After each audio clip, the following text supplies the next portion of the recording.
नमस्कार विद्यार्थी मित्रांनो, दुसरं चॅप्टर जे आहे आपलं त्याला आपण आता सुरुवात करूया. आणि चॅप्टरचं नाव आहे सरफेस केमिस्ट्री. सरफेस केमिस्ट्री म्हणजे काय की या केमिस्ट्रीमध्ये काय केलं जातं, जे कुठलाही जर काही सॉलिड सरफेस असेल किंवा लिक्विड सरफेस असेल त्याच्यावरती ज्या काय ॲक्टिव्हिटीज कॅरी आऊट केल्या जातात त्या ॲक्टिव्हिटीज ज्या आहेत त्या ॲक्टिव्हिटीजचा स्टडी करण्यासाठीचा केमिस्ट्रीला आपण एक प्रकारे सरफेस केमिस्ट्री असं म्हणूया. आता आपल्याला माहिती आहे सरफेसला काय आहे, सरफेसची जी काही मेन प्रॉपर्टी आहे त्या प्रॉपर्टी जी आहे इम्पॉर्टंट प्रॉपर्टी सरफेसची त्याच्यामध्ये काय आहे की ॲडसॉर्प्शन ही सरफेसची मेन प्रॉपर्टी आहे. आणि हे ॲडसॉर्प्शन जे आहे हे काय कशासाठी वापरलं जातं तर higher concentration of any particular substance जो असतो सरफेसवरती सॉलिड किंवा लिक्विड जो असतो त्याच्यामध्ये तो बल्क अमाऊंटमध्ये कॉन्सन्ट्रेशनमध्ये तो प्रेझेंट असतो आणि त्याला आपण ॲडसॉर्प्शन असं फिनॉमिना म्हणतो. आणि त्याच्यामध्ये कॉमन एक्झाम्पल जे आहेत ॲडसॉर्प्शन फिनॉमिनांची किंवा ॲडसॉर्प्शनची आपल्याला माहिती आहे की ॲडसॉर्प्शन जे आहेत चारकोल जो आहे चारकोलवरती वेगवेगळे गॅसेस ॲडसॉर्ब केले जातात किंवा जे मेटल्स आहेत प्लॅटिनम, पॅलेडियम, कॉपर, निकेल हे जे काही मेटल्स आहे हे यूज्ड केले जातात कॅटलिस्ट म्हणून. कारण का तर त्यांच्या सरफेसवरती काय केलं जातं, सरफेसवर जे रिॲक्टंट आहे ते रिॲक्शनचं काय केलं जातं ॲडसॉर्प्शन केलं जातं.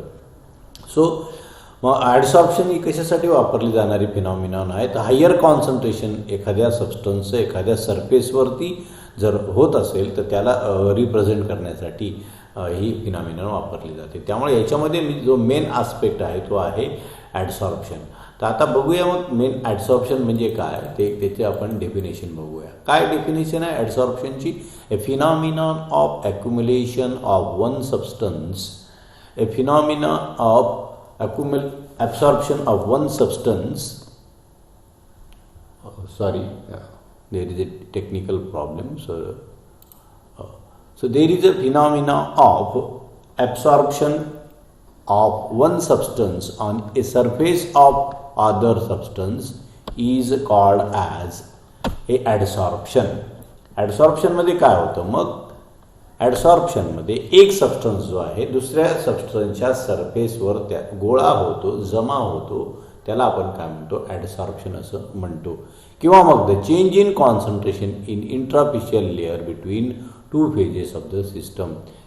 सिस्टममध्ये ज्या दोन फेजेस असतात त्या दोन फेजेसमध्ये काय होतं की जो सबस्टन्स आहे त्या दोन एका लेअरवरती दुसरा लेअर ज्या वेळेला ॲक्युम्युलेट होतो किंवा त्याच्यामध्ये तो लेअर त्यामध्ये फॉर्म होतो त्याचं कॉन्सन्ट्रेशन एकमेकांवर वाढतं त्यावेळेला जी फिनॉमिनन आहे त्याला ॲब्सॉर्प्शन असं म्हणतो आपण बघूया. आता समजा एखादा ऑब्जेक्ट आहे हा सॉलिड सरफेस आहे समजा किंवा वेगवेगळ्या प्रकारचे सॉलिड सरफेस असतात आपल्याला माहिती आहे. असे सॉलिड सरफेस जर असतील तर एखादा सबस्टन्स जर त्या सॉलिड सरफेसवरती अशा प्रकारे वरती त्याचं कॉन्सन्ट्रेशन वाढलं दुसऱ्या एखाद्या सबस्टन्सचं ह्या सरफेसवरती तर त्या प्रोसेसला आपण काय म्हणतो ॲब्सॉर्प्शन प्रोसेस असं आपण म्हणतो. हे ॲब्सॉर्प्शन जे आहे आता याच्यामध्ये मॉलिक्युलमध्ये ॲब्सॉर्प्शन ही फिनॉमिनॉन आहे, ॲक्युम्युलेट होतात अदर सबस्टन्स. आता याच्यामध्ये दोन गोष्टी आहेत ॲडसॉर्बेंट आणि ॲडसॉर्बेट अशा दोन गोष्टी आहेत. ॲडसॉर्बेंट म्हणजे काय the substance on which the accumulation of another substance is called as a adsorbent. आणि ॲब्सॉर्बेंट जे असतं याच्यामध्ये काय ॲडसॉर्बेंटमध्ये तर कॉमन ॲडसॉर्बेंट्स कुठले असतात तर charcoal, colloids, silica gel, alumina, metals हे काय ॲडसॉर्बेंट मटेरियल आहे. म्हणजे हे मटेरियल आहे या मटेरियलवर काय होतं की दुसरं जे मटेरियल आहे ते मटेरियल आता हे मटेरियल आहे याला ॲडसॉर्बेंट म्हणतात. कारण का या मटेरियलवरती दुसरं मटेरियल ॲडसॉर्ब होणार आहे त्याला ॲडसॉर्बेंट म्हणतात. आणि हे जे मटेरियल आता आपण दाखवतो आहे हे ॲडसॉर्बंट असतं म्हणजे हे ॲडसॉर्ब केले गेलेलं आहे सरफेसवरती. दोन गोष्टी याच्यामध्ये आहेत ॲडसॉर्बेंट आणि ॲब्सॉर्बेंट. मग ऑब्वियसली ॲब्सॉर्बेंट काय येईल मग the substance which is get accumulated on the surface of other substance is called as a adsorbate or adsorbed phase त्याला असं आपण म्हणतो. दोन याच्यामध्ये या फेजेस आपण असं म्हणूया. For example when animal charcoal powder is added to the coloured solution. एखाद्या कलर्ड सोल्युशनमध्ये ॲनिमल चारकोल पावडर जेव्हा आपण टाकतो त्यावेळेला colouring matter is adsorb on the charcoal and colour slowly vanishes. त्या सोल्युशनमध्ये असलेले कलर मॅटर जे आहे ते चारकोलच्या सरफेसवर ॲडसॉर्ब केलं जातं आणि ते सोल्युशन कसं होतं, कलरलेस होतं. आता चारकोल याच्यामधला जो झाला मग त्याला ॲडसॉर्बेंट म्हणतात आणि त्याच्यात प्रेझेंट असलेलं कलरिंग मॅटर जे असेल त्याला ॲडसॉर्बेट असं म्हणतात. आता दुसरी प्रोसेस आहे ही ॲडसॉर्प्शनची प्रोसेस, म्हणजे काय, ॲक्युम्युलेशन झालं अदर सबस्टन्सचं दुसऱ्या एका सरफेसवरती. दुसरी त्याच्या अपोजिट जी प्रोसेस आहे तिला म्हणतो डिसॉर्प्शन. डिसॉर्प्शन म्हणजे काय, इथे रिव्हर्स ॲडसॉर्प्शनच्या उलट प्रोसेस आहे. The removal of adsorbed substance from the surface of the solid. म्हणजे आता आपण बघा इथे सॉलिड सरफेसवर हा सबस्टन्स जो टाकलेला आहे हा जर रिमूव्ह केला, बाहेर काढला, रिमूव्हल झालं, त्याला आपण म्हणतो डिसॉर्प्शन प्रोसेस आहे. ॲडसॉर्प्शनच्या उलट प्रोसेस आहे, रिव्हर्स प्रोसेस आहे डिसॉर्प्शन प्रोसेस. या डिसॉर्प्शन प्रोसेसमध्ये सबस्टन्स काय केला जातो, एखाद्या सरफेसवरनं रिमूव्ह केला जातो आणि रिमूव्ह करण्याची प्रोसेस मग डिसॉर्प्शन आहे. आणि पुढची प्रोसेस आहे ॲबसॉर्प्शन. ॲबसॉर्प्शन बघा, द प्रोसेस कुठल्या आहे मग, absorb in which substance is not gathered on the surface of the solid or liquid, but it is uniformly distributed through the body of the solid or liquid is called as a absorption. Absorption मध्ये काय, आता बघा दोन चित्र दाखवलेली त्याच्यावरून आपल्याला absorption काय होईल. आता हे लिक्विड दाखवलेलं आहे. लिक्विडमध्ये जे आहे एक सॅक आहे असं म्हणूया किंवा सरफेस आहे. याच्यामध्ये बघा इतर मटेरियल जे आहे ते इट इज गेट एम्बेडेड मध्ये डिस्ट्रीब्यूट झालेलं आहे. ही ॲडसॉर्प्शन प्रोसेस आहे. ॲब्सॉर्प्शन आहे. आणि ॲडसॉर्प्शनमध्ये काय होतं, ॲडसॉर्बेट जो आहे तो सरफेसवरती ॲक्युमुलेट होतो, वरच्या सरफेसवरती ॲक्युमुलेट होतो, याला ॲडसॉर्प्शन आपण म्हणतो असं. आणि सबस्टन्स जो आहे तो गॅदर्ड झालेला आहे ऑन द सरफेस जो आहे युनिफॉर्मली डिस्ट्रीब्यूट झालेला आहे, त्याला आपण काय म्हणतो, ॲबसॉर्प्शन असं म्हणतो. सो दोघांमध्ये ॲडसॉर्प्शन आणि ॲब्सॉर्प्शनमध्ये काय, ॲडसॉर्प्शन जे आहे it is surface phenomena, substance फक्त काय सरफेसमध्ये असतो.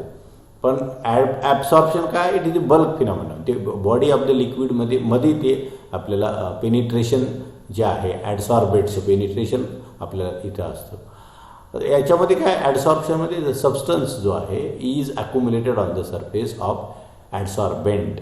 ॲडसॉर्बेंट म्हणजे एखाद्या सरफेसवरती ॲडसॉर्बेट काय होतं, ॲक्युमुलेट झालेलं असतं. इथं कसं आहे, जो काही सबस्टन्स आहे ॲडसॉर्बेट आहे it is get distributed uniformly through the body of the solid. Body of the सॉलिडमध्ये युनिफॉर्मली तो डिस्ट्रीब्यूट झालेला असतो. आता ही काय, adsorption is a fast process and equilibrium is attended in the short time. Adsorption आणि deadsorption, काही वेळानंतर जेवढे सबस्टन्स मॉलिक्युल्स ॲब्सॉर्ब केले जातील त्यानंतर काही मॉलिक्युल्स लगेच डिॲडसॉर्प्शन व्हायला लागतं, त्याच्यामध्ये इक्विलिब्रियम असतं आणि ही फास्ट प्रोसेस आहे. पण ॲब्सॉर्प्शन प्रोसेस कशी आहे, it is a slow process आणि इक्विलिब्रियम याच्यामध्ये अटेंड होतो for long, it takes a long time, बऱ्याच वेळानंतर इक्विलिब्रियम तर फॉर्म होतो. ॲडसॉर्प्शन हे टेम्परेचर आणि प्रेशरवर डिपेंडंट आहे. जसं टेम्परेचर वाढेल किंवा प्रेशर वाढेल त्यानुसार ॲडसॉर्प्शन हे बदलत जातं, पण it does not depends upon the temperature and pressure. Absorption काही टेम्परेचर आणि प्रेशरवर डिपेंडंट नाही. ॲडसॉर्प्शन प्रोसेस आहे कशी आहे, रिव्हर्सिबल प्रोसेस आहे. म्हणजे ॲडसॉर्ब होतात आणि डिसअब्सॉर्प्शन पण होतं सबस्टन्सचं. पण ही कशी आहे, ॲब्सॉर्प्शन इरिव्हर्सिबल प्रोसेस. एकदा सबस्टन्स ॲब्सॉर्ब झाला की तो डिॲडसॉर्ब होत नाही, त्याला म्हणतो आपण इरिव्हर्सिबल प्रोसेस. ही वन वे प्रोसेस आहे फक्त. आणि शेवटचं absorption of the dye on the charcoal हे त्याचं एक्झाम्पल आहे.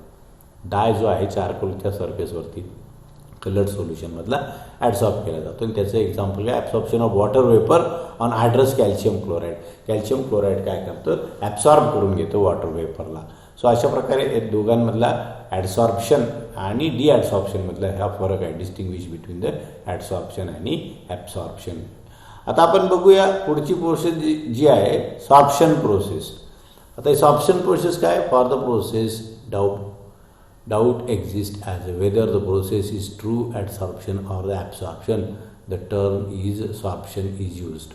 आता ॲडसॉर्प्शन झालं आहे की ॲब्सॉर्प्शन झालेलं आहे, याच्यामध्ये कसं असतं आपल्याला, whether the process is true adsorption or absorption, त्याच्यामध्ये ॲब्सॉर्प्शन झालेलं आहे का ॲडसॉर्प्शन झालेलं आहे हे आपल्याला लक्षात येत नाही, त्याला सॉर्प्शन प्रोसेस आपण त्याला म्हणतो. आणि लास्ट टर्म त्याच्यामध्ये आहे एक्झाम्पल्स हे दिलेले आहेत.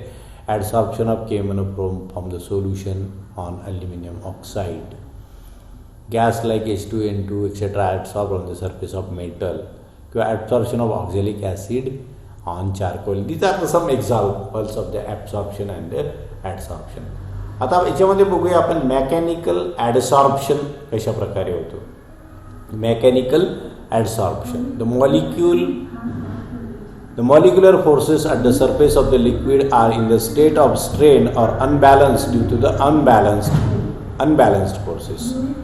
In similar way, the surface of the solid have residual forces because of molecule or ions on the surface of solid do not have all their forces satisfied by the combining with the other particles. Therefore, surface of solid has tendency to attract and retain molecule of gas or liquid with which the surfaces come in contact, and the molecules are thus taken up at the surface and do not in the bulk of the solid, and this results in the higher concentration of molecule on the surface than the bulk, and this phenomena is higher concentration of substance on the surface of solid is called as a adsorption, mechanical adsorption. आता काय एखादा surface जर असेल, आपण बघूया या सरफेसवर काय असतं, काय सरफेस जो असतो या सरफेसवरती आपल्याला काय होतं, एखादा आपण सरफेस जर घेतला, या सरफेसवरती काय त्याच्यावर काही फोर्सेस असतात, अट्रॅक्टिव्ह फोर्सेस असतात.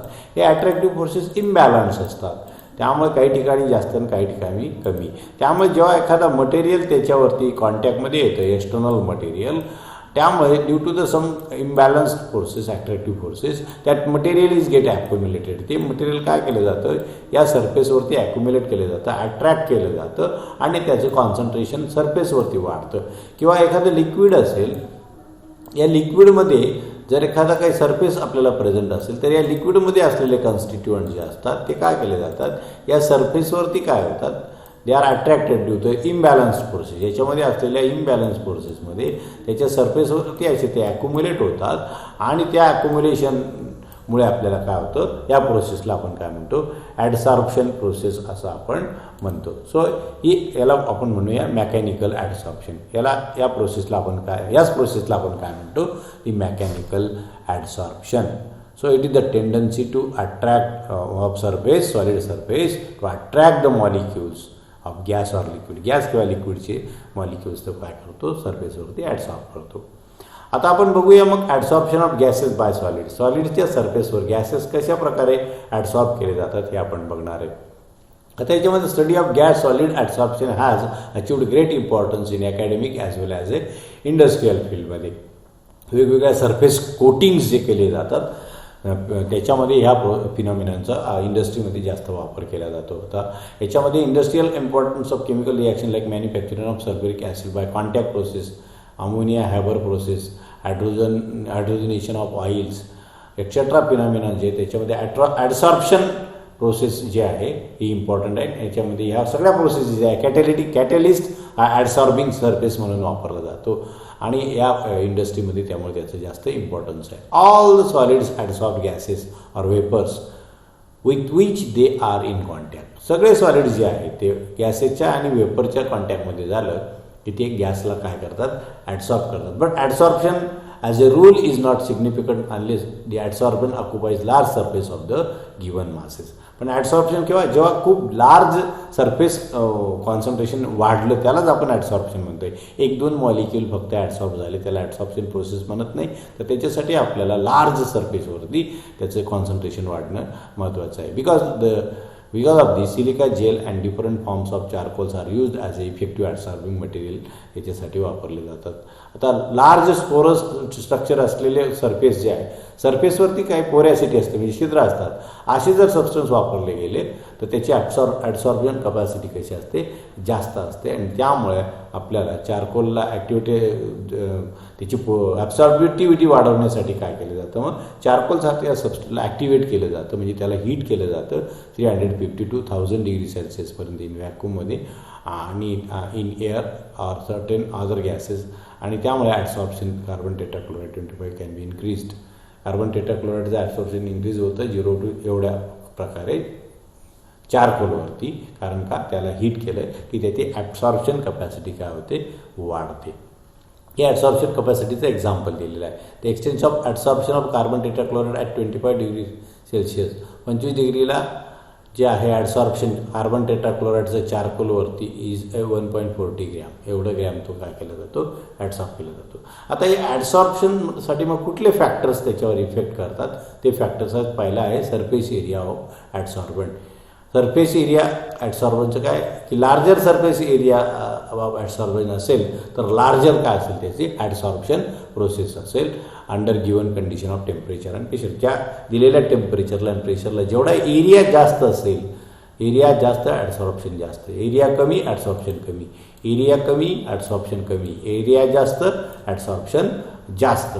ही साधी त्याच्यामध्ये पहिला फॅक्टर आहे. मग त्याचा एरिया काय आहे, ॲडसॉर्प्शनचा एरिया काय. दुसरा आहे नेचर ऑफ ॲडसॉर्बेंट, म्हणजे जो सरफेस आपण वापरणार आहे त्याचं नेचर कसं आहे. Absorption depends upon that surface जर रफ असेल, absorption is more on rough surface, किंवा सरफेस जर पोरस असेल तर त्याच्यावरती काय केलं जातो, किंवा फाईनली डिवायडेड पावडर जर असेल कोलॉइडल पार्टिकल तर त्याच्यामध्ये काय केलं जातं आपल्याला, म्हणजे आता हे जे सरफेस आहे याच्यात जर छिद्र असतील अनेक, किंवा सरफेस हा रफ असेल, प्लेन असण्यापेक्षा तो रफ जर असेल, सॉफ्ट असण्यापेक्षा, तर त्याच्यावरती ॲडसॉर्प्शन काय केलं जातं, जास्त केलं जातं. आता किंवा मग पार्टिकल्स असतील, छोटे छोटे पार्टिकल्स असतील ॲडसॉर्बेंटचे, तर त्याच्यावरती ॲडसॉर्प्शन जो टोटल एरिया आहे तो वाढतो स्मॉल पार्टिकल्समध्ये, आणि ॲडसॉर्प्शन देखील वाढतं. त्याचे एक्झाम्पल दिलेले hydrogen gas is strongly adsorb on nickel surface. Nickel सरफेसवर हायड्रोजन गॅस काय स्ट्रॉंगली ॲडसॉर्ब केला जातो, while it is weakly adsorb on the alumina surface under similar conditions. त्याच कंडिशन्समध्ये ॲल्युमिनावरती तो कमी प्रमाणावरती ॲडसॉर्ब केला जातो.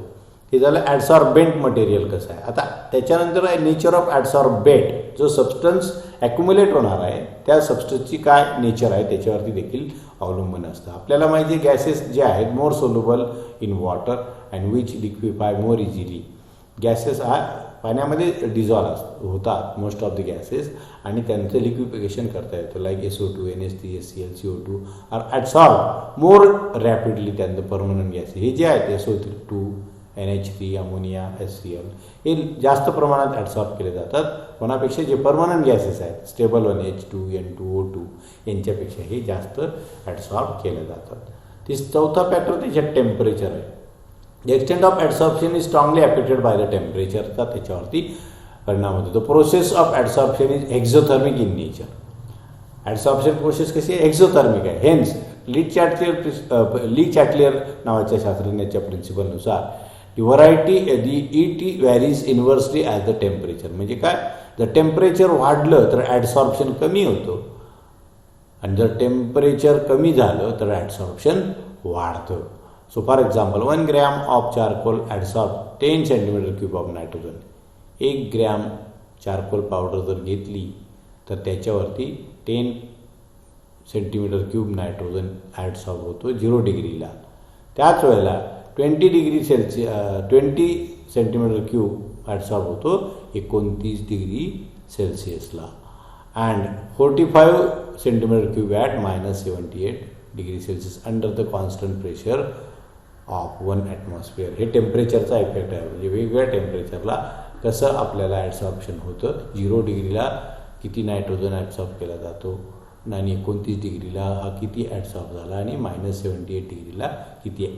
सो व्हेरिएशन टेम्परेचर जसं जसं कमी जास्त होतं तसं तसं ॲडसॉर्प्शन आपल्याला वाढतं. म्हणजे इथं कसं बघा, 0 डिग्री टेम्परेचर जास्त आहे थोडं कम्पॅरेटिव्हली, त्याला 10 cm³ आहे, आणि ज्या वेळेला -29 म्हणजे खूपच कमी केलं टेम्परेचर, त्यावेळेला अजून जास्त ॲडसॉर्प्शन 20 cm³. अजून 78 टेम्परेचर अजून कमी केलं तर त्यावेळेला 45 cm³. म्हणजे टेम्परेचर जसं जसं डिक्रीज होतं ॲडसॉर्प्शन वाढत जातं. आणि शेवटचा फॅक्टर आहे pressure. The extent of adsorption increases with increase in pressure. साहजिकच जसा प्रेशर आपण वाढवू तर ॲडसॉर्प्शन काय होणार आहे, वाढणार आहे. At higher pressure the extent of adsorption increases slowly and reaches to constant limiting value. नंतर मग एक विशिष्ट लिमिटपर्यंतच ते प्रेशर बेअर करतं आणि तिथपर्यंत वाढत जातं. नंतर किती प्रेशर वाढवला खूप तर जास्त काही वाढत नाही. सो अशा प्रकारे these are the factor which affects on the adsorption. आता हे ॲडसॉर्प्शनचे टाईप किती आहेत ते आपण बघूया. आता ॲडसॉर्प्शन फिनॉमिना जे आहेत, it is observe that the adsorption phenomena the operative forces are not same. The operative forces are, there are two types of the adsorption, mainly physical and van der Waals adsorption किंवा मग chemical और activated ॲडसॉर्प्शन. दोन प्रकार आहेत ॲडसॉर्प्शनचे, physical किंवा त्याला म्हणतात van der Waals ॲडसॉर्प्शन आणि दुसरा आहे केमिकल और ॲक्टिवेटेड ॲडसॉर्प्शन. आपण बघूया आता फिजिकल ॲडसॉर्प्शन म्हणजे काय.